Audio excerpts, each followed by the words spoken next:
looks good. Hello and welcome to The Bomb Filter, an experimental movie podcast designed with one thing in mind, to determine the worst movie ever made. We take bad movies and put them through a series of tests to decide just that. I'm your host, Chris Ackman. I'm joined by my co-host and fellow mad scientist, Rob Scucci. Hey, Rob, how are you? And why are we doing this? I'm getting a weird feeling of deja vu. That's all I'm doing because I think we've done this before. Just our listeners haven't heard it yet. I think we'll do better this time around too. We are, of course, reviewing Battlefield Earth, and I was just telling Chris off air before we started why we're doing this. I pay pretty close attention. Like I sit on a drum throne in front of the TV and with my hands on my lap, no phone, and I just watch the movie. And I did not remember the entire third act of this movie until I rewatched it again yesterday. So we're going to try unpacking it for you, our audience. And that's why we're here. Your brain just washed it away. Yeah. I don't blame it. Yeah. I wish mine did that. It was like a trauma dump or something. I have no fucking clue, dude. Well, you want to get into it? We'll do the bad movie reviews. Yeah, let's do it up. All right, cool. Here's the first one. It's from Sean Levy of Portland, Oregon. The Portland Oregonian. Okay. A ghastly, unappealing mess that lacks a single absorbing character, engaging storyline, or entertaining snippet of dialogue. Yep. Jay Rentilli of TNT Rough Cut. The only danger in seeing this film is in busting a gut at its unintentional hilarity. Yeah. Okay, Rob, last one I have for you. You're going to have to guess who wrote this one, right? Okay. All right. Battlefield Earth is like taking a bus trip with someone who has needed a bath for a long time. It's not merely bad. It's unpleasant in a hostile way. Is that Roger Ebert? Shall I guess? Yeah, man. Okay. Every time I tell you to guess, you always nail it. Yeah. All right. Well, hey, you got any YouTube comments you want to read? Yeah, I'm going to read you a handful because these are fucking great. Okay, all right, cool. So, Guitar Lessons Bobby Crispy said, this movie is in my list of the top 359,000 films of all time. Cheesy Bob says, you have to give them credit. At least the trailer properly represented the rest of the movie. And here's the one I'm going to end on. Okay. The best description of this movie is a cross between Star Wars and The Smell of Ass. Maybe it should have been. Maybe it should have been a better movie if they added Lord Xenu, Kal-El of the Mormons, Galvatron, and the Decepticons to the story. The smell of ass. Really funny. Yeah, that was really funny. Man, that's perfect. Okay, cool. Let's throw it into test one. I'm going to kind of up the speed here. I have a large outline to go over. So, test number one is the Keystone apparatus. Sure. So what we do here is we get an ecosystem that the film exists in by taking a look at the movie suggested to us by the streaming service. In this case, I just went on Amazon because Netflix gives you like things that are too relevant. They're like other action sci-fi flicks or other things by this director or other movies with John Travolta. I don't know if you had that experience. Yeah, it's a very neat algorithm. It's just like, it's like if you go to a record store and you look at Crosby, Stills, Nash and Young, you're going to see Crosby, Stills and Nash right next to it because they have the same names. And right. Yeah. Right. So it doesn't actually work that well. So I shot over to Amazon and got these. Okay. So we're going to see if the average of those movies is better on Rotten Tomatoes critic scores than the movie itself. Okay. So why don't we get into it? Test number one, the Keystone apparatus. All right. Ladies and gentlemen, boys and girls, step up to witness my latest creation, the darn tootin', rage-inducing, convoluted, highfalutin Keystone apparatus. You want to know if you're predator or prey? Then step this way and have your say. Wait, oh no, what's happening? Something is going terribly wrong! The Keystone apparatus. All right. So first movie is Dune. I think that was 1984. Okay. But actually the most recognizable person on that was Sting. All right. I can see that. At least to me. It got a 49. Okay. Check this out. The Wicker Man. All right. With Nicolas Cage, as you might remember, got a 15. Our buddy, yeah. John Carter. I don't know the main actor's name, but Willem Dafoe was in it, so I wrote that down. Okay. 52%. Waterworld with Kevin Costner got a 48. How about that? Yeah. I did that one too. Look at that. Oh, dude, we got to check this one out at some point. A movie called Wing Commander with Freddie Prinze Jr. It's like he's like a pilot on like a super fast jet pilot kind of guy, and he has to fight aliens. All right. I guess it got a 10%. Oh, that's going on. That's season 3 for sure, right? Yeah, I definitely want to check that out. All right. Avatar with Zoe Saldana, I think is how you say her last name. Mm-hmm. 81%. So that's going to pop the average up. And then some movie called Valerian with Clive Owen got a 47. Okay. Never heard of it. Never heard of it. Okay, so the average was 43%. Critic score on Rotten Tomatoes. How do you think Battlefield Earth did? Do you think it's Predator or Prey?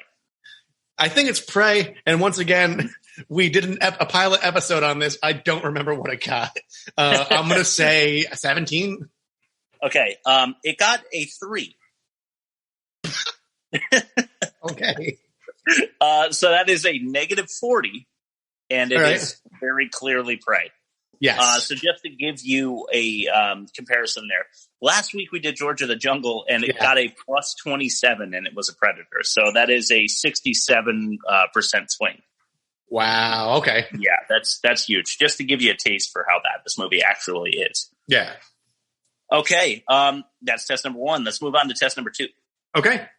This is the elevator movie plot pitch. Yeah.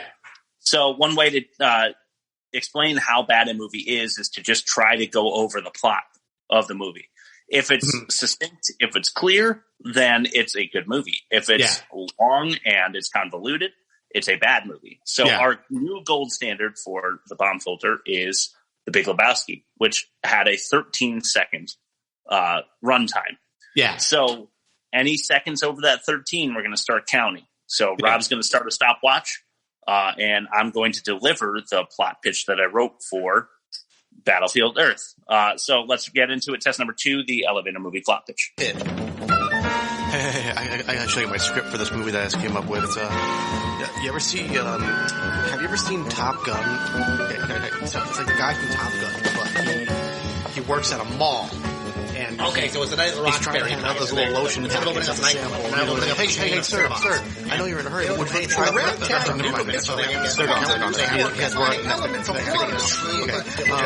So he's like got the lotion job and hired a comedian to do their Corky Romano. He's got a kid, but you don't know he has a kid yet. He's getting him to work. But later in the movie, you find a guy from Die Hard. It's not his kid, but he doesn't know he's the kid. But anybody else, he has to get into the crowds. He has to figure out how to be the Die Hard guy. Otherwise, he has to dress up like David Lee He's trying to infiltrate the bank. We never played that to completion because it's so long. Now here's the thing. I was working on a new bumper for that because the actual bumper's longer than the segment. So with that being said, Rob, new bumper, you don't know how appropriate that was. How appropriate? You will see. Okay. So let's start pitching it in 3, 2, 1, go. Despite his declaration of love for L. Ron Hubbard and his many works, John Travolta was determined to shit on his already shaky legacy. Travolta called in favors from all over Hollywood, but the most egregious offense was getting Forrest Whitaker involved. Forrest had barely made it out of Bloodsport with his career intact. Luckily, Forrest was able to do the alien gig right in his performance as Saw Gerrera in Rogue One. Hey, back to this roughly blended shit smoothie called Battlefield Earth. By the way, did you know that it's called Battlefield Earth, a saga of the year 3000? Yes. Anyway, Travolta is taking a Shakespearean approach, and even the good Lord in the skies above would struggle to explain why. He's a 9-foot-tall, immobile, bulky, cumbersome creature with the voice of a grizzly bear after a carton of cigarettes. Why would he sound like a fancy, lighthearted theater actor to other Psychlos? Bad choice, Johnny. Bad boy. I digress. So cave-dwelling morons afraid of moss-covered mini-golf statues are the one hope against to revolt against Travolta's army of super-genius oppressors, the Psychlos. Other than teleportation, though, they literally have no advanced technology. Can Johnny use his wits and newfound technological learning to battle back against the Psychlos and free the last remaining humans? Who gives a shit? Nobody but Travolta. Seriously, nobody making the movie attempts to make something worthwhile. Sorry, Forrest. It's 1 minute, 34 seconds. Okay, so 1 minute and 21. That's why it was appropriate. I wanted it to run as long as possible. Okay, so that's 81 seconds, right? That's definitely the longest we have ever had. What do you think for a star rating on that? I mean, I'm strong 2.5. 2? Okay. Yeah. I like 2. I feel like this one deserves all the vitriol we can possibly throw at it. Yes, I agree with that. Cool. All right. Hey, we're going to get into test number 3, the indefensible dialogue counter. Okay. So this is really easy. What we do is just I write down all the lines that I think were totally indefensible, like they don't move the plot forward, they don't do anything but make you groan. I present those to Rob, and if Rob can't defend them, then we tally it up. That's as simple as that. Okay. IGC score is usually between 8 and 20, somewhere in there. Yeah. So let's get into it. Test number 3, the indefensible dialogue counter. All right. Something that makes absolutely no sense. Something similarly stupid. Okay, cool. So the first one is right in the beginning of the movie. You remember Carlo is Kim Coates? Yeah. He, Rock, and Johnny are walking to the Denver Mall, I guess. Uh-huh. And Carlo is talking about the gods and what they used to do. Mm-hmm. And he said, they drive in chariots in front of special caves with golden arches. Golden. And the food would magically appear. That was a McDonald's reference, right? Yeah, totally. Yeah. 100%. Okay. Yeah. How do you feel about that? No, that's just too shameless. I mean, it's year 3000. I feel like in John Travolta's mind, the reason he was so devoted to this film was because it was he wanted something good enough to put L. Ron Hubbard's name on. And why are you plugging Mickey D's if that's what your agenda is? Right. So it didn't sound like something that got paid for either, because it was so vague, you know? Yeah, it was far enough removed to not have to deal with any copyright type of thing. Yeah, exactly. Yeah. Okay, so I don't know why they didn't just say, "Hey, McDonald's, can you give us some money and we'll plug your, restaurant?" Yeah. McDonald's has the money. Yeah, they definitely do. Okay, so we're going to do something interesting this time. Okay. We're going to throw in an actual audio clip from the movie, or at least try to. Yes. Okay, this one's going to cover at least the next line, maybe the next couple. Okay. So whenever you're ready, Rob.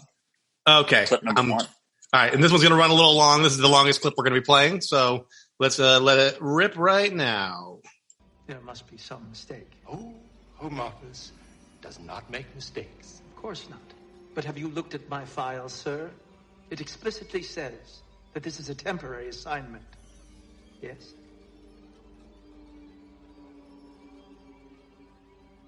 Are you not aware that I graduated top of my class? Quite an accomplishment. I don't mean to second-guess the Home Office, but surely I could be of better service to the corporation. Home Office is well aware of your academic achievements and obvious talents. That's why we've decided not to keep you here for another 5 cycles.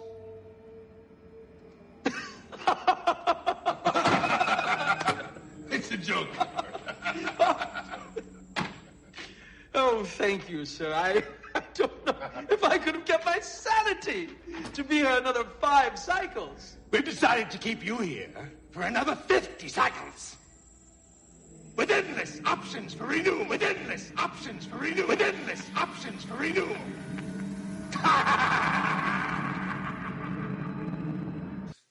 Holy shit.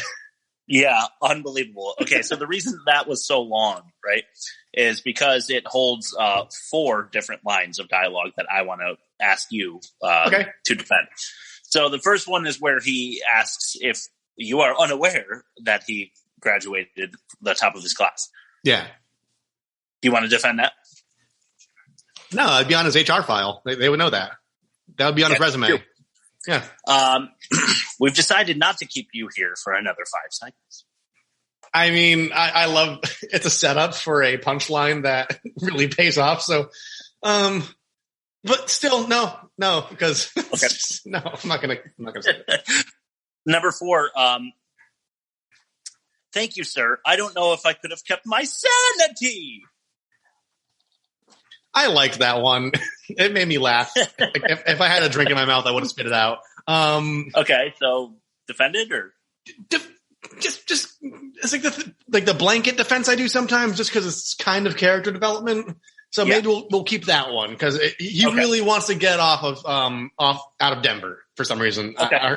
All the hipsters say Denver's pretty awesome, but I guess in the year 3000 it's a little different. Yeah. Okay, so line number 5 then, having defended that one, when Zeet says, we've decided to keep you here another 50 cycles with endless options for renewal. No, I'm not going to defend it because we really didn't need that slow motion, like smash cut zoom in with the repeated endless options for renewal. No, like 5 or 6 times. Really odd because they don't do that much in the movie, you know? It's kind of an odd choice. I'm not going to get into it too much because we talk about, like bad effects, side effects, but the weird choices of when they use slow motion it was really jarring in this entire movie and it bothered the shit out of me. But yeah, we will get into that. But I did like when they were laughing and Kerr was just like, there's a joke. Yeah. And then, the right-hand man of Zeet that like just kind of shrugs like, all right, number 6, Terl says, and this is a short one, but it actually bothered me. Okay. He asks if Kerr checked the compo gradient. I don't even know what that means. I don't either. I think it's supposed to just sound like scientific and cool. Yeah. Which they do a lot. Like picto cameras and blah, blah, blah. Yeah. Oh, speaking of which, so I'm assuming you're not defending that. No, I'm not defending it at all. Okay, number 7. Now this is Kerr. He said, you said we used picto cameras to spy on other offices, but never ours. Terl comes back with, you're right, we don't. I do.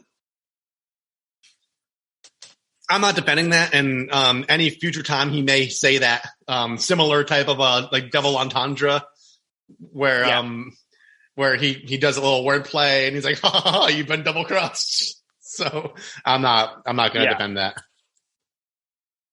Okay, cool. So that is 6 then. Yeah.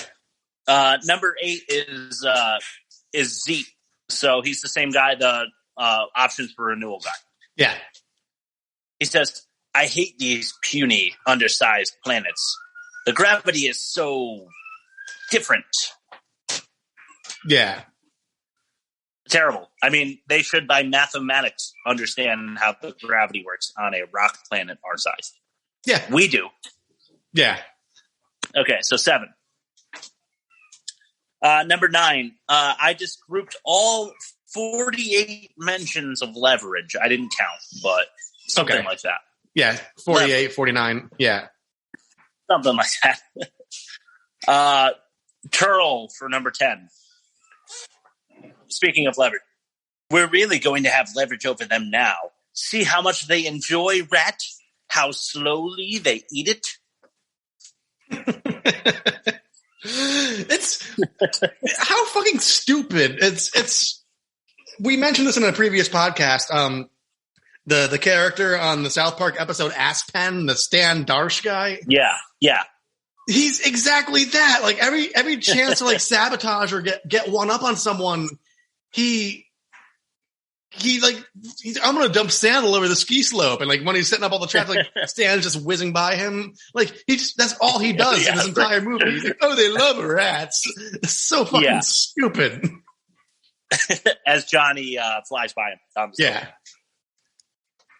All right, so 9 out of 10 then. Yeah. Number 11. This is the Klinko language slave. Okay. He says, "Excuse me, but I am your instructor. If you will forgive such arrogance, as I do not have the honor to be a Psychlo. I am but a lowly Klinko language slave." I don't even know what to say to that. Okay, so 10 for 11. Because they have this technology. They have this technology, and it's like they could have had any hologram. They could have just had like a singularity and like a monotone voice. Just explain the thing really quick. They had to make it all weird, like he's like Middle Eastern or something. Yeah, pretty much. Good point. So number 12 is another audio clip. Okay, let me get that up real quick. Clip number 2. Yeah. No way they know about the big toe kid. Badass, let's go round them up. Ah! Crap-lousy ceiling. I thought I told you to get some man animals in here and fix it. Okay, crap lousy ceiling. I thought I told you to get some man animals in here to fix it. How do you feel about that? I'm not defending it, and I caught a second use of crap lousy towards the end.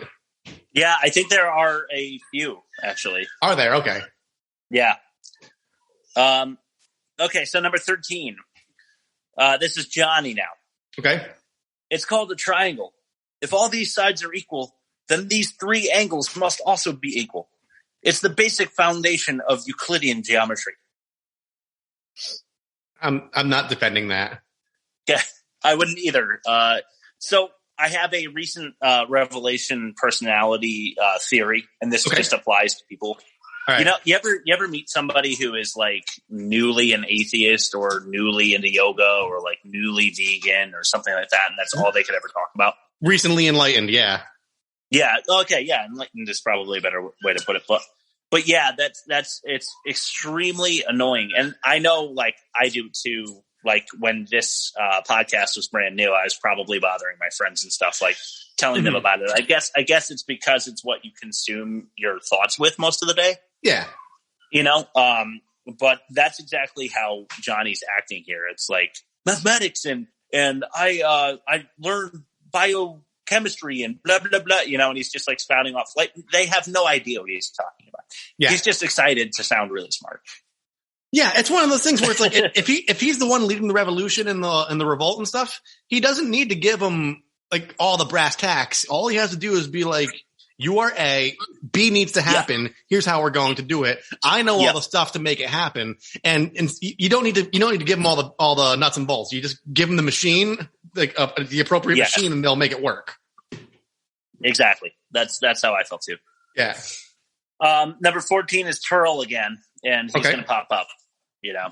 Yeah. If any of you rat brains knew anything about firearms, you would know that you never store loaded weapons. I'm not defending it just because the whole rat brain thing. It's really. I can't let it go. I can't let it go. Like, how fucking stupid he is. Like for beings like as smart, as brilliant as they are, they use a lot of the same terminology over and over again. Yeah.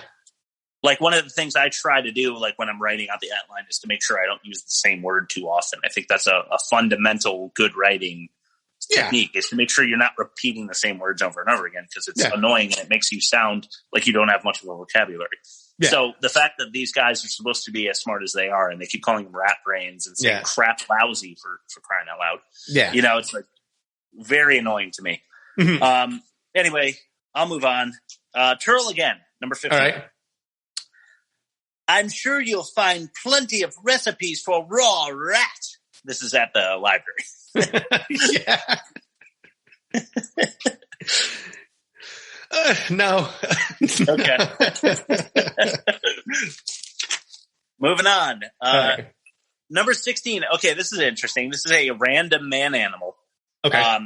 After Johnny gets the upper hand on Terl, you know, the whole cow scene, some random man animal screams out, "He speaks beast!" You know what? That was actually well-placed dialogue, I think, because it was somebody who wasn't fully about themselves, because they're one of the tribal people, right? Yes. And they're probably just like a normal like farm folk that just lived out in the valley, and he heard someone that looked like him speak like someone that doesn't look like them. And he put it together. He's just pointing it out. Yeah, he put it together cogently. So that's fine. Yeah. Number 17. So this is Ker again. This is Terl to Ker. He says, Ker, I'd like you to meet Chirk. She's stupid enough to be a menace. Yeah. Good looking enough to be decorative. She gets drunk with economical speed and has other advantages. The flappy tongue. I'm not giving that any satisfaction of being a good piece of dialogue. Okay, good. Terl again, number 18. You have a busy day, rat brain. First learning to fly, and then onto the learning machine for mining techniques. No, it's insulting to the audience. Like, we saw it happen. We saw that. We saw all that stuff happen. You know? Yeah. Yeah, and learning to fly and then learning machine is just lazy writing again. Yeah. 16. Carlo, number 19. Okay, so we have to pretend that we're mining the gold. We have to figure out where we're going to get the gold. Then we have to get the supplies to help our revolt. Johnny says back, yeah. And then the scene ends.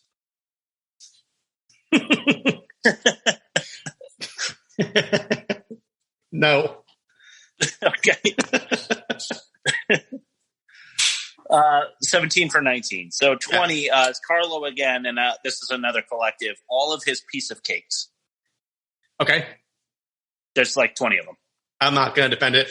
You know what? This doesn't count as a defense. I'm pointing out the best one was when he had the bazooka pointed towards all the things that were clearly marked explosive, and he was just like, yeah, piece of cake, and pulls the trigger. Yeah. I don't know that they've ever had cake or know what it is. Yeah. It's one of those things where when you're discussing the phrases that lasted through the histories and all the way back to the Stone Age, we've devolved, and somehow piece of cake is one of the English language hallmarks that lasts generations. I don't know how that crept into their vernacular. No. At all. No. Okay, so number 21. Our first stop is the radiation bomb storage facility in Texas, Johnny says. Oh, that's the whole quote. Okay. No. Yeah. Okay, cool. 19 for 21. Johnny, again, it's a learning machine that will teach us how to fly. Yeah.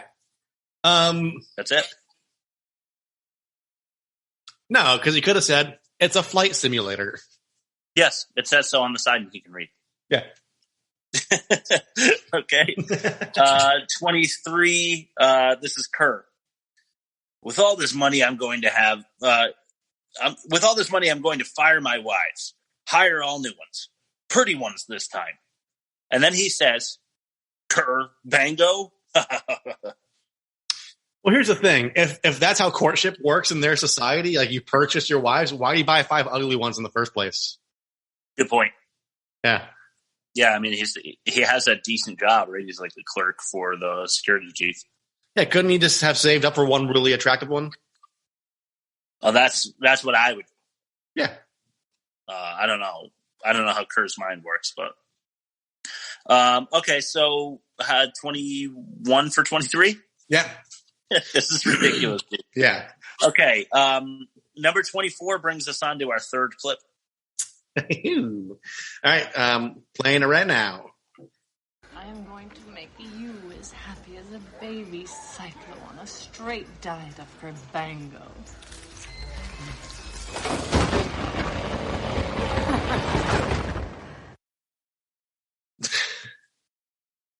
I'm going to make you as happy as a baby Psychlo on a straight diet of Kerbango.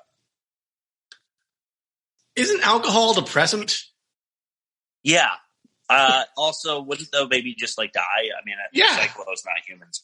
Like, that's bad. It's all bad. Yeah. So I'm assuming you're not going to try to defend that one. No, absolutely not. Okay. 25. So one of the man animals says to Johnny about Carlo came through. And this was in reference to the fact that Carlo blew up the dome. So Johnny needs only to look up to assess whether or not Carlo came through. Because if there's a dome, then he didn't. That's worse than the double elimination from Over the Top, where they kept explaining, like, oh, he lost the first time, but because it's a double thing, he has to do it twice, because twice isn't one, it's two. Right. I do wish that Johnny was just like, well, there's a dome, so yeah. Something like super dry there. Yeah. Okay, so 23 for 25, and I have two more. Okay. I am sorry to the listener, but there was just so much bad dialogue. So and bad. I kept stuff out. I kept stuff out, man. It could have been worse. Okay, Johnny. If they learn it was your greed that destroyed the home planet, then all the credits in the universe won't equal the bounty on your head. I want to defend it because, like, it was like sweet vengeance, but it was just clunky. It's clunky, and the fact that he's saying all the credits in the universe won't equal the bounty on your head is illogical. What can the bounty possibly be? I mean, is it an infinite money bounty then? It's like infinity plus one. You can, or something. You have infinite? Yeah. It's just pretty bad. Okay, so 24 for 26 then, yeah? Yeah. Last one, number 27. So Terl is in his ship flying through the city as it's being destroyed, right? Mm-hmm. And so all the man animals have escaped, and some Psychlo calls him up as he's going by and says, sir, the man animals have escaped. They're running into the city. Terl says back to him, we'll send some guards out and round them up. I'm busy. And don't bother me with every little detail. Like, all of the man animals have escaped and are destroying the city. The little details like that. Yeah. Yeah. It's normally I like it when someone's hubris brings them down, but this is just like this like flagrant cockiness, just unnecessarily so. Yeah, agreed. That would be 25 for 27. Okay. You want to mention anything before we hop into test number 4? Nothing else I want to add, but I do want to work below the dome into my regular vocabulary, just like when I'm talking to my when I'm at work talking to my boss, like, hey man, I'm going to blow the dome on those inventory reports. I think it'll just pep things up in the workplace.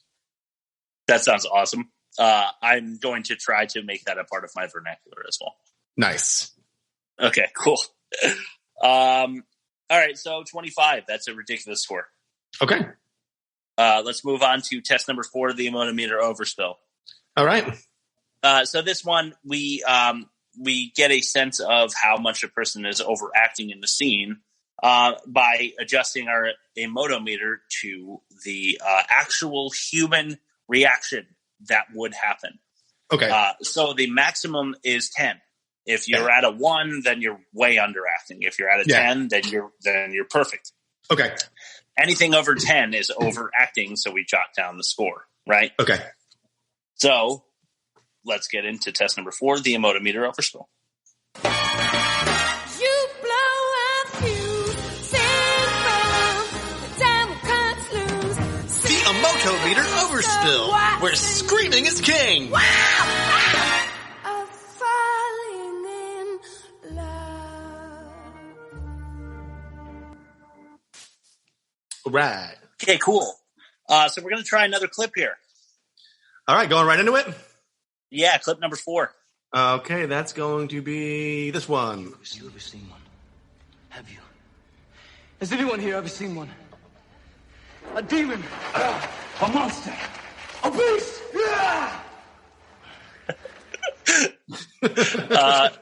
That's really that scored a 19 when I plugged it in. I think it was the scream at the end. Yeah, on to number 2. Okay. So this actually happened right before that, but I just thought it'd be funnier to start with the clip. But you know how Chrissy is his girl interest? Mm-hmm. In the beginning, he comes home and she says, "I'm sorry the gods took your father in the night." Johnny goes, "No!" and throws a rock. Yeah. It's all in slow-mo. Okay.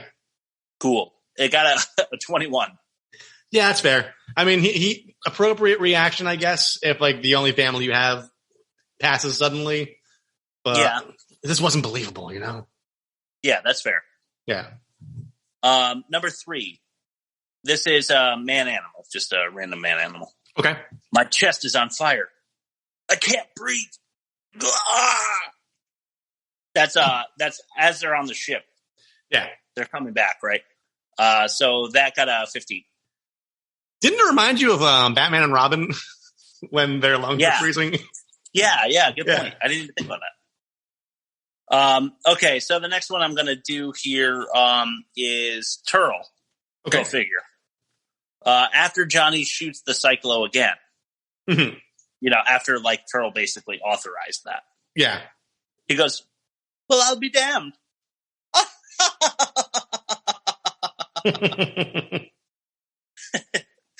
So that got a 17. Okay. All right, I'm just going to take a quick look here. I want to make sure I'm doing these in the right order. All right. Okay. So number 5. This is Planet Ship. You know the guy that's really gross with like the huge chin? With the jowls, yeah. Yeah.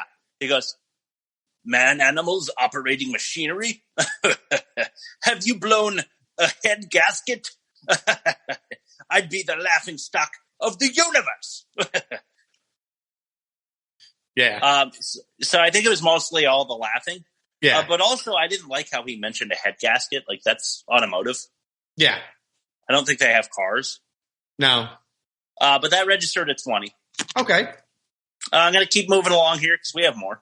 All right. So Johnny gets the brace off of his leg when the ship smashes into the chimney. Right? At the factory. And the camera scrolls over to Carlo, who's right there, and he goes, "Run! Run!" That also got a 20. Your audio clipped out. Oh, did it really? That's going to sound awesome. Actually. Yeah. Cool. That's going to make it funnier. All right. Johnny, number 8. He can't get out of the tunnel, right? Yeah. Because he's trapped at like a gate, and then he starts grunting and like he's acting like an enraged bonobo or something. He's just like, what are they? Just can't get out. Yeah. That only got an 18, but thought it was funny. Terl, number 9. All right. As I said, I won't kill him. And then he hands the detonator off to Ker. Ker blows his fucking head off. And Ker's like, "Ah, ha, ha, ha, ha." And then Terl says, "Stupid humans." And then it fades to the next scene. Only got a 16. But so sneaky with his language. So sneaky. Yes, there he goes again. Tricked us.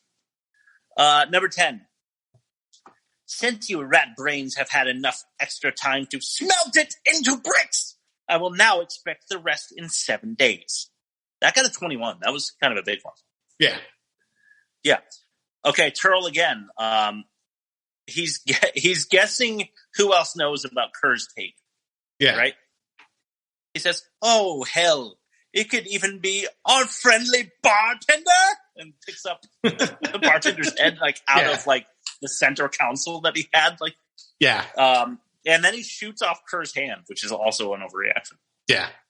So 23 there, another big one. Yeah, he's ramping up. Yeah. We've got some more, so I'm just going to keep going. All right. Carlo is trapped on the roof, and there's there's a Psychlo ship about to fire down on him.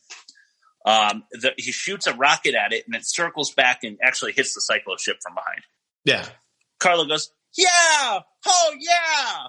Oh! Oh, yeah! Oh!" I wrote it down as it sounded in the movie. It did my best. Got a 20. Okay.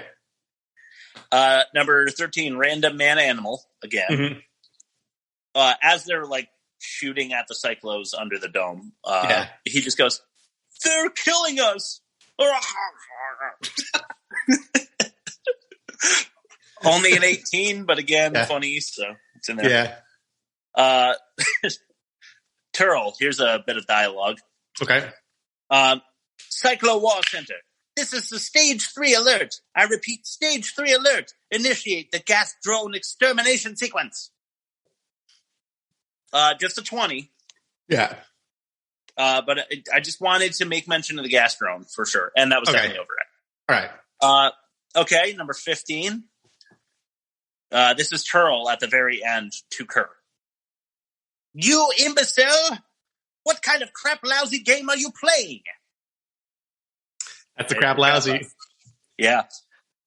Ker, this is the same, this is what he says too, basically, right after that. Look at the bright side. You may not be wallowing in luxury on Psychlo, but at least you got your gold. Yeah. 21. Very uncomfortable laugh. Sounded like he was gonna pass out. He had that Dom DeLuise. Yeah, exactly. Super gassy. It's weird. Okay, so I'm gonna just mention, even though we did this line of dialogue, the part where Terl, is like, "Oh, thank you, sir. I don't know if I could have kept my sanity to be here another 5 cycles." That, of course, I had to plug in. Got a 24. Okay. So here we got 2 more clips. Okay. One after the other. And I think that's going to do it for clips for the show. But this is number 18, I believe, right? Oh. Clip number 5. Okay. Sounds good. Do you want lunch?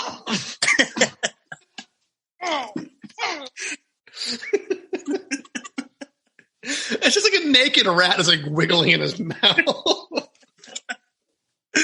Oh my God. Sorry. It's really funny. What is that inflection to? Do you want lunch? Yeah. All right. 25 for that one. And we have one more. Clip number 6. I can't, it just has to go to him. He has to do it himself. Cool. I don't know what you're so down about.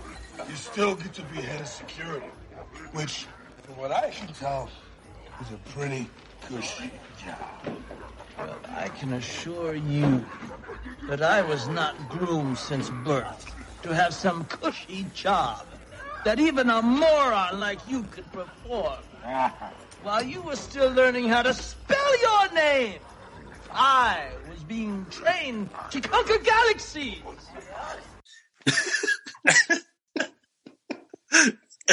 Totally ridiculous, man. I honestly, it seems like he's performing in front of a crowd of 2,000 Greeks. You know what it reminds me of? You and I both being Frasier fans. Remember they watched that science fiction show when they were kids, but they found out the guy was a Shakespearean actor beforehand, and they book a theater so he can revisit Shakespeare again, and he's just fucking horny. He's like, "Oh, Hamlet!" Between every line. Yeah, dude.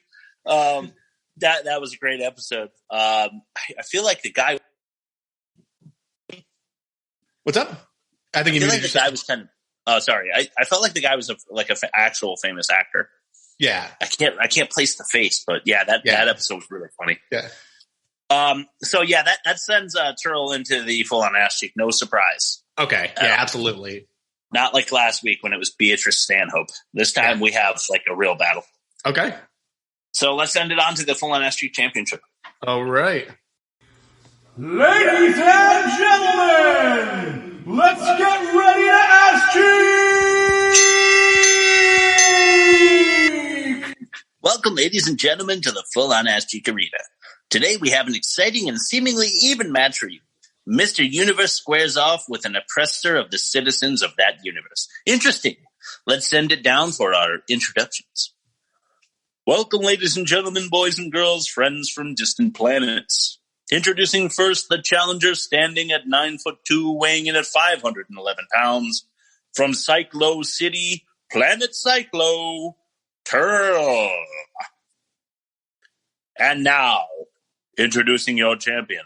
Standing at 6'3" and weighing in at an impressive 250 pounds of armor-like muscle structure, your reigning, defending, full-on Aztec champion of the world, Arnold Schwarzenegger. There's the bell and we are underway. Arnold and Terl are charging into center ass here. Neither seems intimidated by the other. The two large beings grabbing one another by the throat. Terl lifting Arnold and breaking his grasp. Arnold, though, with big shots to the snout and Terl's breath device is knocked loose. He drops Arnie and shoves the device back into his nostrils.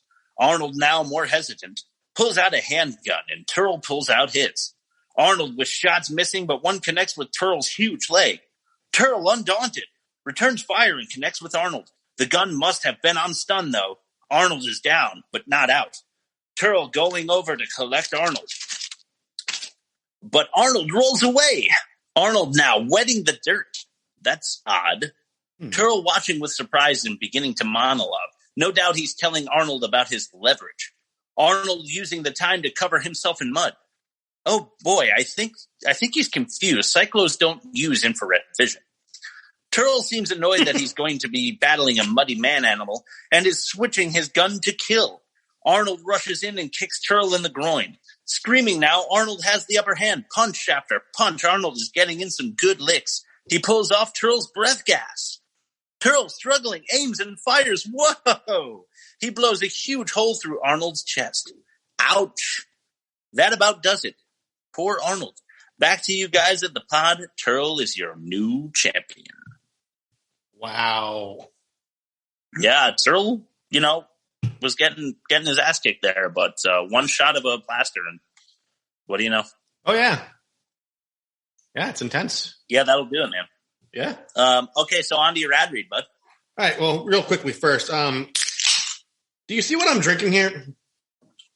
This is the new... Oh, my God, is that... It's the new Coca-Cola Zero Sugar. It says it looks like some kind of Mountain Dew or something. Yeah, so I'm bringing this up because Coca-Cola changed the formula on their Coke Zero to zero sugar, and it tastes like absolute fucking dog shit. I only bring this up because today's episode is brought to you by a new sponsor, Kerbango. That's right, Kerbango. Feeling a little blue? Then put 2 or 3 on Terl's tab and let her rip. Kerbango comes in 2 flavors, green and diet green. It'll go beyond the Call of Duty for all your man-animal taming needs. Lonely? Kerbango. Space embezzlement? Kerbango. Man-animals learning Psychlo language and organizing a revolt using your own tools and weapons against you after smuggling gold from Fort Knox to a completely different mining site, and nobody seriously questions how the fuck it was smelted without adequate tools or machinery in the first place? Kerbango. It's basically just liquefied lead.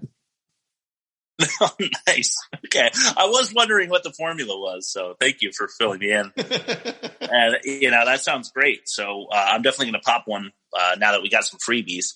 Yeah. All right, cool. So we're going to move it on to test number 5, the poor taste detector. Okay.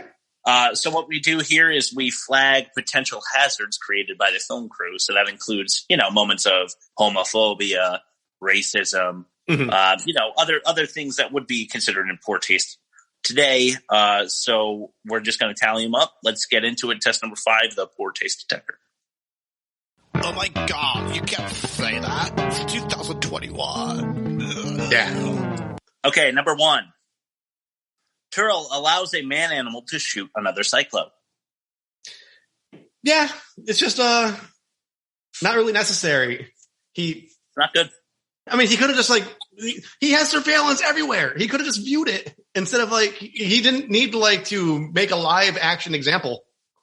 No, that's true. But he did. Yeah. And now that Psychlo is dead. Mm-hmm. Number 2, Zeke decides flippantly to commit mass genocide. So he says that he's like, well, let's do the universe a favor, and when we're done mining out this pathetic planet, let's exterminate the lot of them. And of course, Travolta's like, oh, you're too much. Yeah. Thought I'd mention that. Okay, so that's 2. Number 3. Terl beats Ker with a metal object for betraying him over a recon photo. So he actually takes a pipe or something to the back of Ker's head. Yeah, several times. Yeah. Number 4, Ker having 5 wives. Not an American, not an American ideal, but yeah. I wonder if that's a Scientology thing or a Mormon thing. That's what confused me too. I'm not too sure. Number 5, computer stations are still enormous, even alien tech. Yeah. It's not like a gross abuse or anything. It's just it doesn't age well because now I'm looking at my computer and it's really tiny. Yeah, it's like the Jetsons when you'd think you'd have all this crazy shit and that was made in the 70s and here we are in 2021 going we got to put a coin. We got to put a coin in the shopping cart at Aldi. Yeah. Right. Number 6, Terl says to Ker, "Move your fat ass and let's round them up." That is fat shaming. Oh, that's totally fat shaming. Yeah. Number 7, slavery. Yeah, I guess the Egyptians had to unlock, but it wasn't a good look anywhere else.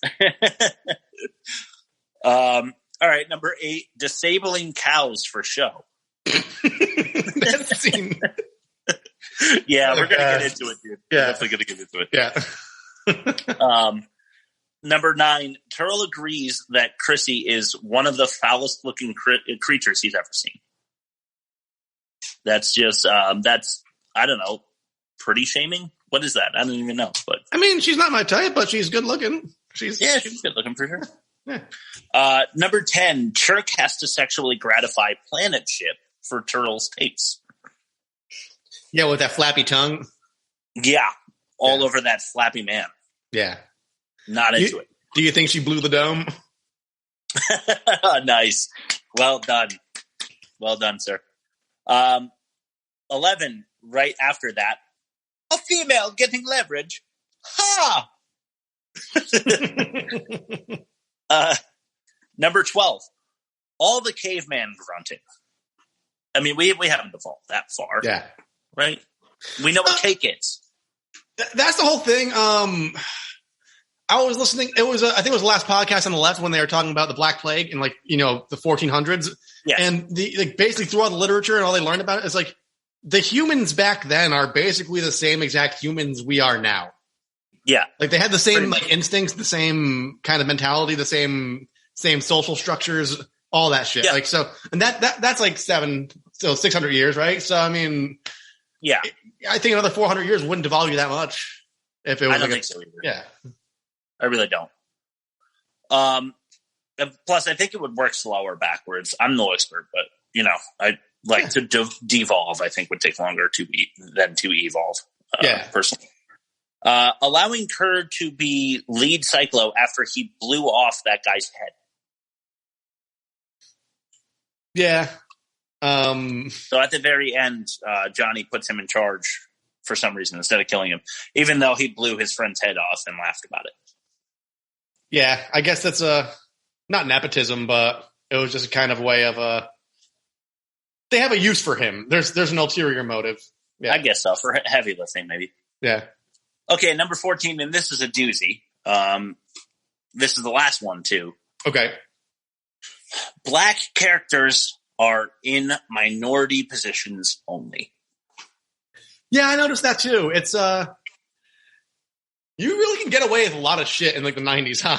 In the early 2000s. You sure can. Yeah. And it's not good.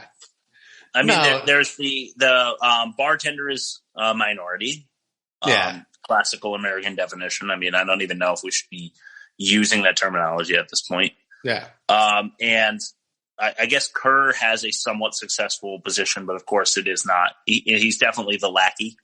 It's a subordinate role. Yeah.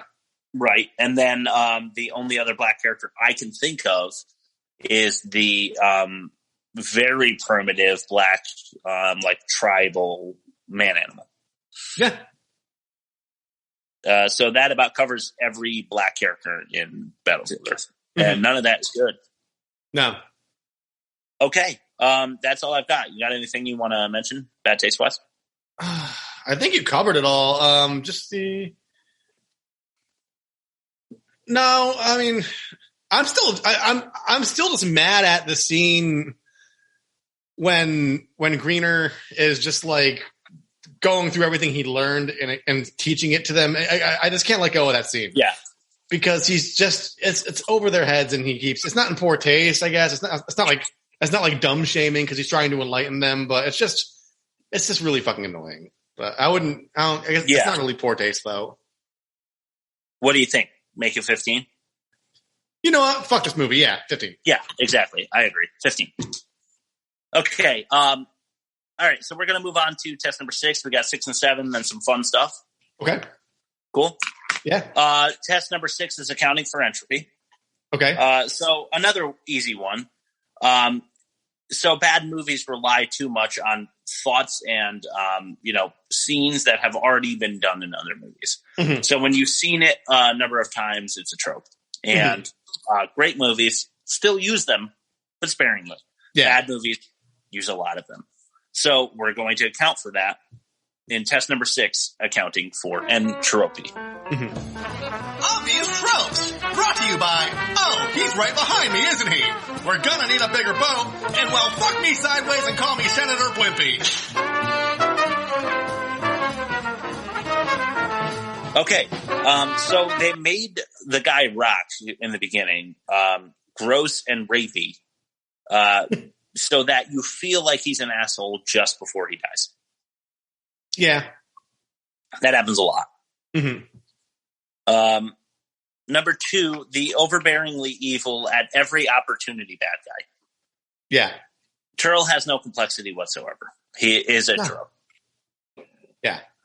Number 3, making fun of Earth for what we call cheap heat. Okay. So, if we want to be mad at Zeech when we first meet him and feel like he's evil, all he has to do is insult where we come from. Yeah. So he's like insulting the gravity and how ugly Earth is. Mm-hmm. Very tropey. Number 4, the alpha male prison fight. Oh, over the slop, the gruel. Yeah. Number 5, the gross out rat trope. This is like when the mariner ate the eyeball in Waterworld. Mm-hmm. They just want to make you feel gross. Yeah. Number 6, the red shirt that's a Star Trek reference. I think it's a red shirt, right? I don't know. I never really watched it. But there's an ancillary character death. Mm-hmm. So Kim Coates and Barry Pepper, Johnny and Carlo are think that they're getting away with a third random guy we haven't met before. So as soon as you know that the third guy is someone not important, you know he's going to die. Yeah. And he, of course, gets dropped off a cliff. Mm-hmm. So big surprise there. Number 7, the instant download through the eyes. So this was like Blanca or in the back of the head, the Matrix, Yeah. It's from the Clockwork Orange, Stanley Kubrick. Yeah. Exactly. And I was just watching the Simpsons episode where Mr. Burns is trying to turn Santa's little helper into an attack dog, and he does it to the dog. He pries the eyeballs open and makes it watch violent footage for days on end. Yeah. Maybe it works. Who knows? Yeah. Johnny using cruel irony. So he says, a man animal getting leverage over a Psychlo. That'll be the day. After Terl said that to him. Yeah. So that's used in a lot of movies. The number 9, the man animals unite. They all choose to fight all at once. Yeah. Number 10, the blank check trope. So Terl gives Planet Ship blank reports, and he's like, you're going to fill this out or I'm going to rat you out. Basically. Yeah. So I'm going to kill you because that's by the book, or you're going to just fill reports out as I see fit. Mm-hmm.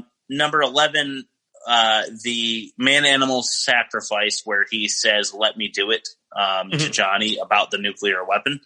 Yeah. So they teleport him to Planet Psychlo instead of Johnny so that Johnny can survive and all is good. Yeah. Number 12, Stormtrooper.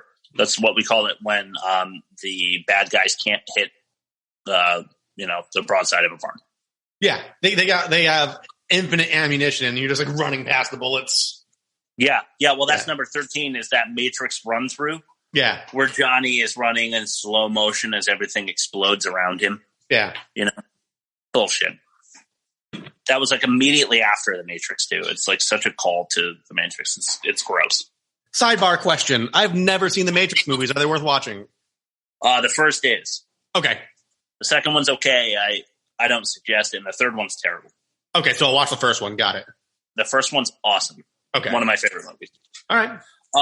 Number 15: explosives that say explosive. Yeah, you mentioned that before. Kind of funny. Number 16: 0 Hour. There's a Carlo. 0 Hour. There's a few.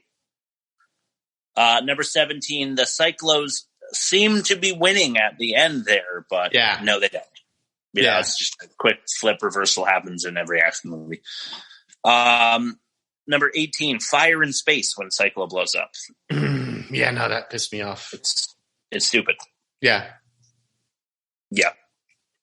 Number 19: the reuniting like Chrissy and Johnny at the end in slow-mo. Yep. Pretty annoying. 2 more. Carlos Sacrifice. 3, 2, 1 piece of cake. Boom. Yeah, it's very Bruce Willis in Armageddon. It's last minute. I'll be the hero. I'll save humanity. Oh, let's all cry as if we gave half a shit. Yeah. And finally, for me, keeping Terl alive at the end just feels like justice. Keeping him caged. Yeah. You have any mentions? Not for tropes. I mean, I think you kind of brought it up already with John Travolta with Terl's super villainy, but just his obvious attempts at double crossing every time he gets a chance with with Kurt. Yeah, he says that he's like, I hope you don't realize, but I'm going to be double crossing you right now. And then he double crosses them in the next scene. He's like, oh, you didn't see that coming, did you? Yeah, right. So, big surprise. Yeah. All right, let's make it 22 because I almost wrote down the like overconfident teacher. Yeah. Okay, so that's it. It's a huge score, 22. This is going to be a really difficult movie to beat this season. Yeah, I think. But understandably so. It got a 3% on Rotten Tomatoes. Critic score. Yeah. Let's move it on to test number 7, bad effects, side effects. Okay. So we have a scale where we grade the effects of a movie. We start with Deep Blue, which is a reference to sharks in Deep Blue Sea, because those look so bad. Then we move it on to Total Recall, the movie with Arnold Schwarzenegger, which is actually pretty good. And usually that applies to practical effects in the movie, if they suck. The third best, or the second best score, I guess, is Rock Scorpion in reference to Dwayne Johnson's role and turns as like a half scorpion, half person god.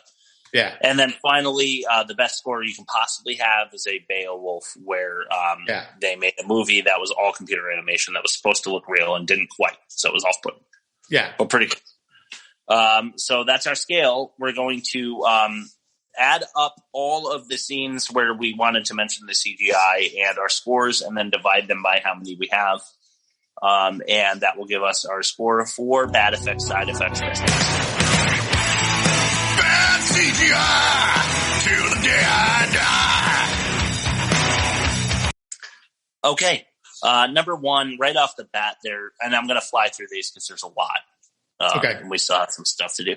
Yeah. There's cheesy green block lettering in the beginning that says man is an endangered species. That's all it says, and it looks terrible. I gave it a blue. That's a deep blue. Yeah. Okay. Here's a recall. The greenwashed mall. I don't know why the whole mall was green. Yeah, I'm not sure either. So another recall, the stun gun effect, specifically in the beginning, looked really bad. A recall, Johnny airlifted by the Psychlo ship.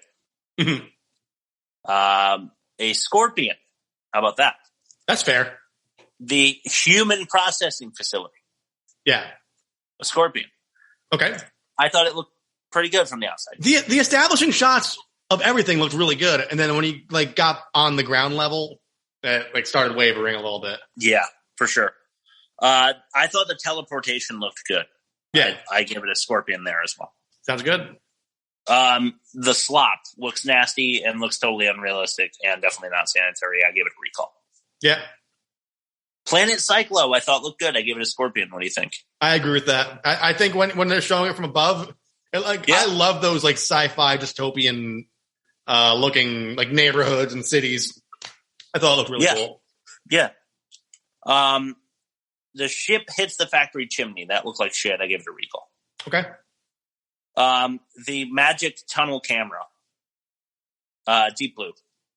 Yeah. Because I hated that Terl just clicked the button and all of a sudden the camera's on Johnny running through a back tunnel or something. There's no way that would have happened. It was magical and didn't even look good. Yeah. Okay, another deep blue. All the goddamn Dutch angles. It's insane. The entire movie. That. Yeah. Yeah. Number 12. The Psychlo ships, recall. Yeah. They did like a fuzziness. You can kind of tell that they were small models. Yeah. And then they did like a fuzziness where it's like exhausting, to blur it so that it looks a little more realistic because they couldn't get finer details. Yeah. But that's all obvious. So the red shirt guy falling looked recall. Oh, you think recall really? Can we do deep recall on that? Yeah, sure. Yeah, because like it looked like he was just like hanging from wires, and they had the camera from above, and he was just trying to like swim in place. Yeah, pretty much. I bet that's what they did. Number 14, the Klinko hologram, I thought looked recall because I compared it in my mind to Phantom Menace, which came out at the same time. Yeah. Like Qui-Gon Jinn hologram and Phantom Menace, like for all that movie's faults, like the CGI in that movie was great. Yeah. So, for the time. Okay, so we just need to have like a little tiny conversation about the cow leg. Yeah, we do. When Terl shoots off the cow leg, it is the most laughable like high school film project CGI. It's like clearly a stick of wood that they just pull away with a string or something. Yeah, I explained to you, it was like they cut the limbs off like a rotisserie chicken, then like glued them back together with like Elmer's glue, and then yanked it with a shoelace. Yeah, exactly. Really, really, really stupid looking. I give that a blue, obviously. Okay. And I was laughing again, not as hysterically as I was the first time I saw it, but still had me laughing. Yeah, no, it had me going. 16, the Psychlo fingers just look like shit. I give it a recall. Yeah, it looked like just rubber hands, just like that you get like a Halloween city or a party city or a Halloween town or whatever. Yeah, probably was. Yeah. PS2 Flight Simulator. Like seriously, that's the level it was at. And it's a major movie production, so I give it a recall. Okay. The dangerous carbon levels on the ship looked awful, deep blue. Yeah. It just was like pop rocks popping off, Mm-hmm. The planes and ships I thought were Rock Scorpion though, like towards the end. They looked good. Yeah, for 2000 looked good. So Scorpion there. Denver exploding. Yeah. Recall. Fair. Nothing special. The dome collapsing though looks Scorpion to me. Pretty good. That was pretty good. And then finally, the home planet exploding. I give it a recall. Yeah. That's fair. Okay, so there were 22 different instances. On average, got a 2 per for 44, so it's a recall. Okay. Can I just have an honorable mention, because it's not really special effects, but I need to bring it up. The center wipes, or what I don't know the term for it. Yeah. Every scene, it opens from the center of the screen and opens up to the next scene. It, like almost like basically the scene you're watching was a curtain that opens up to the next. They over and over again too. They could have done any other way. They could have faded out. They could have just done like a hard cut. They could have done anything, but they did those freaking center wipes or whatever the fuck they're called. Agreed. Okay, let's move it on to illogical inconsistencies. Okay. Okay, a static, unmoving, moss-covered golf course in one particular direction is enough to keep them from roaming. Yeah, it's like M. Night Shyamalan's The Village, right? Where it's like they're like literally a mile away from regular civilization. And they don't know. Yeah. Why have humans evolved to the point, or devolved to the point of grunting? We kind of went over that already. Why don't they have any polyester clothes or any plastic? You know, it exists for sure. That's the thing, because in most post-apocalyptic type of movies, the mall is still, the shopping mall is still intact. There's still warehouses and fulfillment centers and just large droves of facilities where people can get supplies and clothes and fishing line and knives and all that kind of shit. Yeah. Because all kinds of stuff. Companies make way too much of that shit. Like there's Garfield telephones like washing up on the beach in like Norway for like the last 30 years because a tanker crashed. Yeah, exactly. You know what I mean? Yeah. So I mean, for sure, there's stuff. The next one I wrote was, why don't they use metal at all? Yeah. You know, they can't craft it, but they can use it. You know, they don't have metal anywhere. Yeah. Why wouldn't Rock take the stairs instead of jumping 15 feet to the ground in the mall? Because the stairs are right next to him. That's a good question. I mean, I think Carlo takes the stairs, and the big, heavy guy decides he's going to jump 15 feet. Yeah. Doesn't make much sense to me. Why does Johnny run through 6 panes of glass after he gets hit with a stun gun? When you get stunned, you fall down.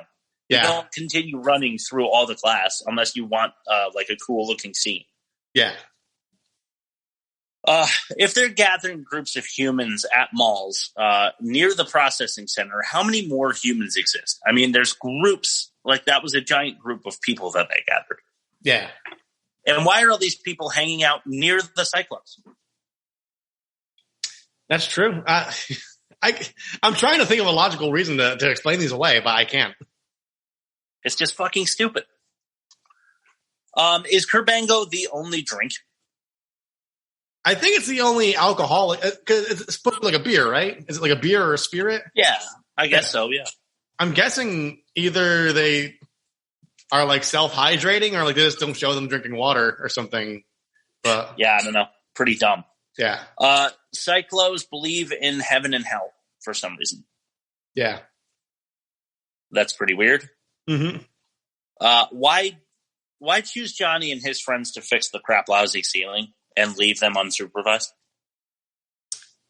There's a lot of that in this movie. Yeah, there sure is. Yeah. This super genius species can't keep better passwords than your average grandmother. Yeah. Johnny runs, climbs, slides while completely out of breath for minutes. Yeah. I don't think if I had no breath in my lungs, I could run. I could, on a good day, and like I vape a little bit. I haven't smoked cigarettes in years. I could hold my breath like confidently on a good day for maybe 40 seconds. Yeah. Yeah. While running at full speed and jumping over obstacles. No, sitting on a couch. Okay, so the skinny Psychlo guard calls off the bet that he stood to win. The fatter Psychlo was the one that said he wouldn't last more than 4 minutes, and the skinny guy is like, the bet's off. He cheated by using somebody else's breath gas. Yeah. So they got that completely backwards and left it in the movie. Mm-hmm. They don't know what a triangle is, but they do use pulley systems at home, at least for the gate. Yeah. I feel like you have to know what a triangle is. Even if you're primitive, you still know applied geometry. Like you know what it is without knowing what it is. Yeah. So yeah, exactly. Yeah. I've seen that structure before. Yeah. Why bring Johnny to the library? What possible good could that do for you? What possible good could, well, I don't want to step on if you bring it in later, but what good can teaching him your language do? I really don't know. Easier communication. Yeah. because Terl's lazy. Yeah. That scribbled, shitty, smudged drawing is enough to positively identify Johnny. Yeah, it was.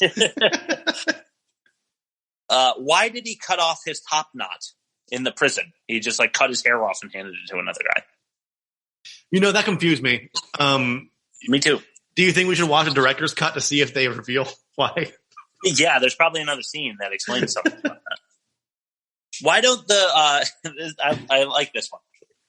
Why don't the Psychlos just learn English?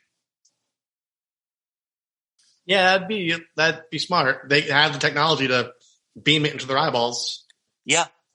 So then they would know that the entirety of like every man animal is planning on revolting.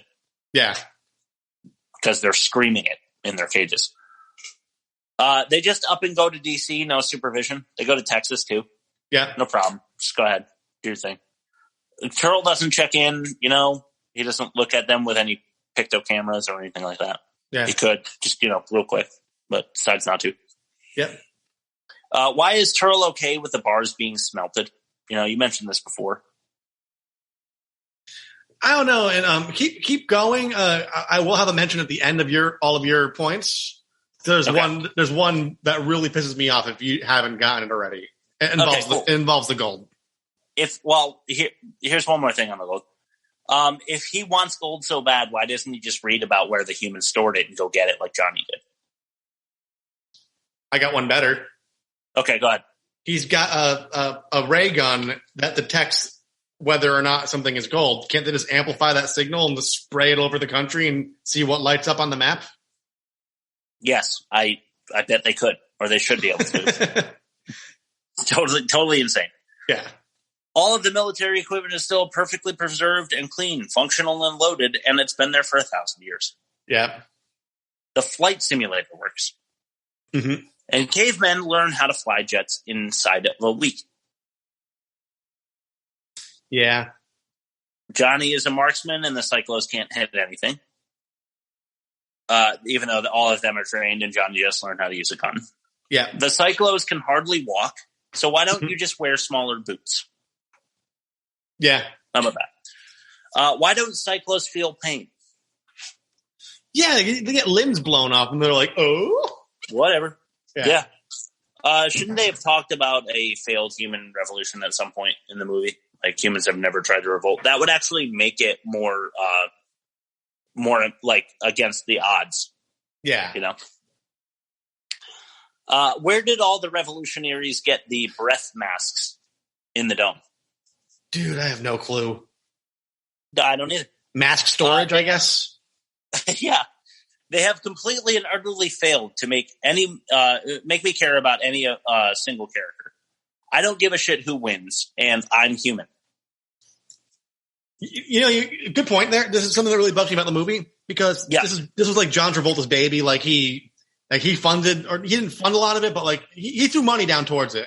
And I know like when they're on the Canadian set, he flew in his own personal cook because like the craft service wasn't great on set, and he wanted to feed people good food. And so this movie's his baby. He's playing what I guess is the villain, and you want the humans to triumph, but why would he make himself play the evil role in the thing that's trying to make humanity look good in the eyes of Scientology? Or it almost makes me feel like he's the good guy, or he's supposed to be the good guy, and the humans are bad. But he's definitely the most definitely the most developed character for sure. Yeah. And not that they did a great job with it, but it's definitely all backwards. Mm-hmm. This movie is ugly. Yeah. How did a collapsing dome cause the skyscrapers of Denver to explode from the inside? Huh. Collapsing domes can't melt steel beams, bro. They can't. Fucking Dome Gate, man. We never see a single gas drone. No. They mention them a few times. Yeah. We never see one. I hate the logic at the end where Johnny is like, when they see that your greed was the destruction of home planet, they're going to want to come after you and not me. Yeah. No, they're going to kill all of you. Yeah. And lastly, this movie This movie was like watching a trilogy on fast forward. Yeah, that's a good way of putting it. Yeah, that's how I felt about it. It was like I got nothing out of it because, everything was just as fast as possible. Let's get to the next scene. Nobody cared. I think Travolta, like I said before, was the only one who gave a shit. So everyone put in a low effort, including the director. Nobody cared because it was his passion project. Yeah. Okay, let's do your movie review. All right.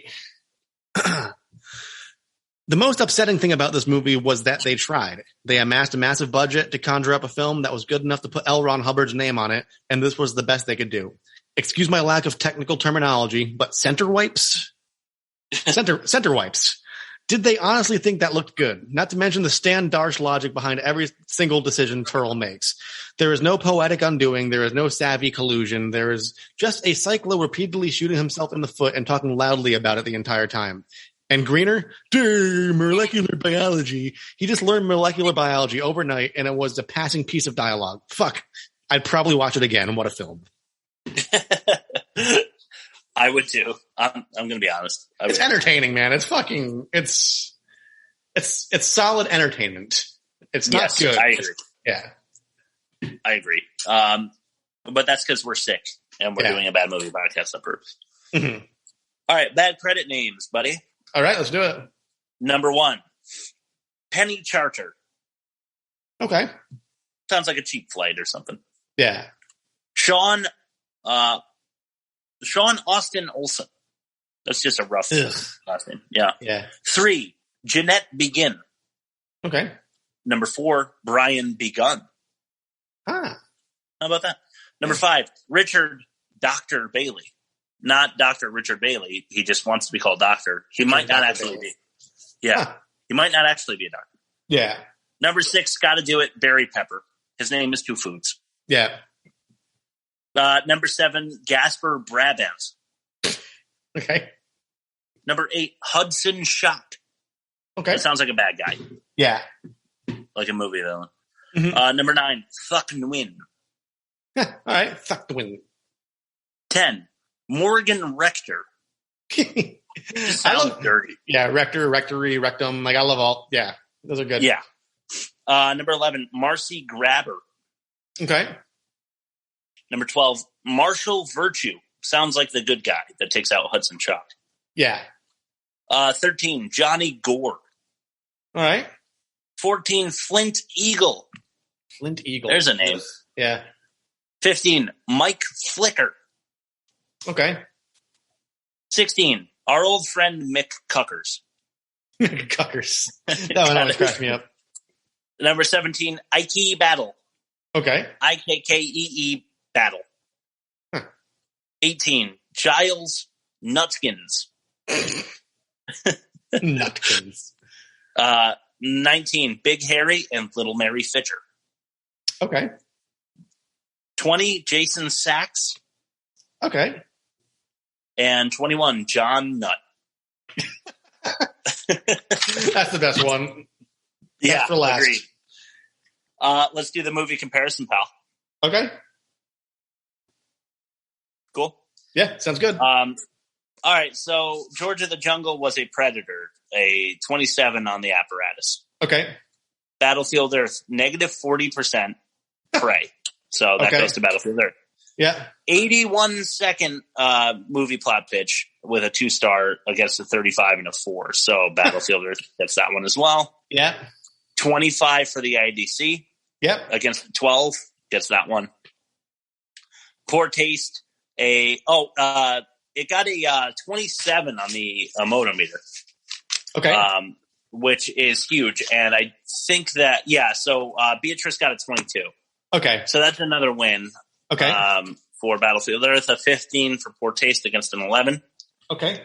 A 22 against a 10 for Trope. And they're both recall. Okay. So that's a wash. So it is 6-1. Wow. Yeah. Absolute destruction. Nice. Yeah. All right. So what did you decide what you want to watch next week? You had the list and I misplaced the list. You want to? We want to do a Nicolas Cage for next week. It's been a while. Oh, that's that one. Okay, let me just scroll up. Do you want to do Bangkok Dangerous? Yeah, I've never seen it. I don't think I have. Cool. No, I haven't. I'm looking at the cover. I have not seen Bangkok Dangerous. So let's do that next week. Sounds good to me, man. And then see how he scores because he's an Amoto meter. He's an Amoto meter overkiller.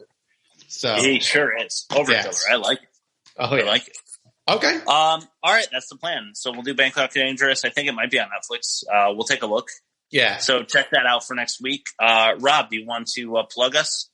Yeah, so we are the Bomb Filter Podcast. You can find us at bombfilterpod@gmail.com. We are streaming on Anchor FM, Pocket Cast, Google Play, iTunes, and I think that's – am I missing one? I think that's all of them. No, I think that's it. Yeah, and just if you look at the RSS feed for us on Anchor FM, you could plug it into any podcast app, and just if you use like Overcast or Podcast Addict, you can just throw it in there and use it, throw it with your other podcasts. And then you have the social media, Chris. You want to plug that real quick? Yeah, we're up over 2,000 followers on Instagram. We have a Twitter, we have a TikTok. We are working on a Facebook. I don't really know how to make one, to be honest with you. Okay. But check us out on Instagram for sure. Okay. That's where we do most of our activity. And then you can email us as well, yeah? Yeah, bombfilterpod@gmail.com. And in the coming weeks, I will be working on a webpage just so we can have everything in one place. So you can just go to that webpage and then click the social, see the podcast feed, and do all that. Awesome. That's something I plan to get rolling after we record this week's episode, and that will be my project. Anything else, Chris? Right. No, I'm good. All right, guys, we'll see you next week with Bangkok Dangerous. This has been the Bomb Filter. Thanks for listening.